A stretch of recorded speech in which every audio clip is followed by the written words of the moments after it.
सभी को जय मसीह की। खुदा मनीषी मसीह नासरी के नाम में मैं आप सभी का स्वागत करता हूं और मैं आज आपको बताना चाहता हूं कि प्रभु ने आपके गुनाहों को क्षमा कर दिया है। प्रभु ने आपके पापों को क्षमा कर दिया है।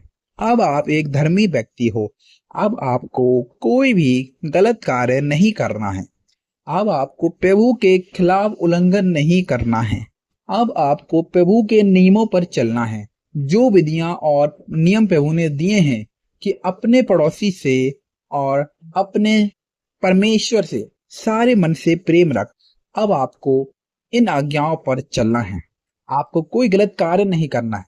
आपको फिर से कोई पाप नहीं करना है, क्योंकि अब आप मसीह में हो। बाइबल कहती है कि तुम एक नई सृष्टि हैं। अब हम एक नई सृष्टि हैं और पुरानी बातें बीत गई, देखो वह सब नई हो गई हैं। अब आपका शरीर नया हो गया है। अब आपका मन नया हो गया है। आपका तन नया हो गया है। अब आपको उस शरीर के अंदर, उस मन के अंदर परमेश्वर के वचनों को भरना है। अब आपको नए मन में परमेश्वर की स्तुति करनी है। मैं ऐसा क्यों बोल रहा हूं कि आप पापों को आपको क्षमा मिल गई है। यदि आप मेरे साथ निकालोगे मत्ती की किताब उसका 9 अध्याय और 13 पद, तो वहां लिखा है, मैं बलिदान नहीं परंतु दया चाहता हूं, क्योंकि मैं धर्मियों को नहीं परंतु पापियों को बुलाने आया हूं। हालेलुया। यहाँ प्रभु कहते हैं कि मैं धर्मियों को नहीं परंतु पापियों के लिए आया हूं। हालेलुया। हम सब पापी हैं और इसी कारण प्रभु स्वर्ग को छोड़कर पृथ्वी पर आए कि हमारे पापों की वह क्षमा कर सके, हमारे पापों की हमें क्षमा मिल सके और हम स्वर्ग के राज में प्रवेश कर सके।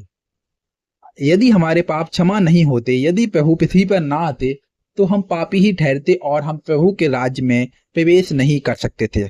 हमको उद्धार नहीं मिलता।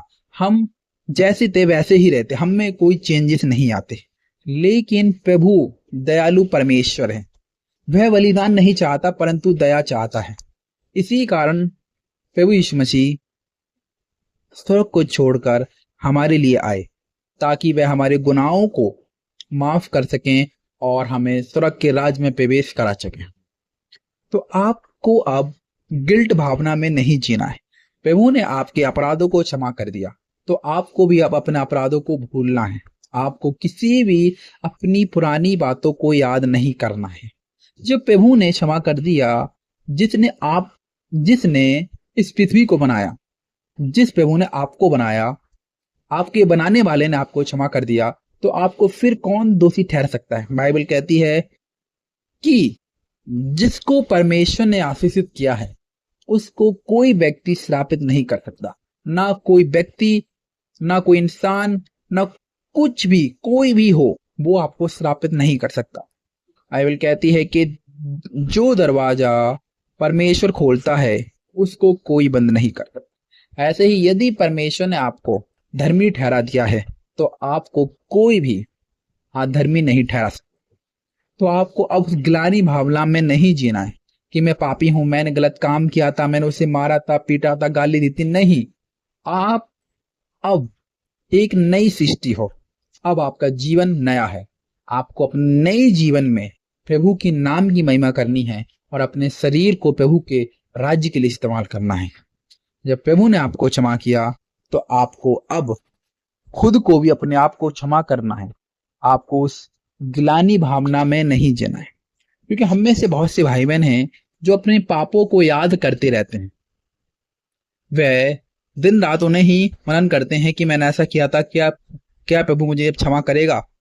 प्रभु ने आपको ऑलरेडी क्षमा कर दिया है। यह जो विचार आपके अंदर आते हैं वह शैतान की ओर से आते हैं, ताकि वह आपको प्रभु से दूर कर सके, जिसमें आप प्रभु से बात ना कर सकें, प्रभु के करीब ना आ सकें।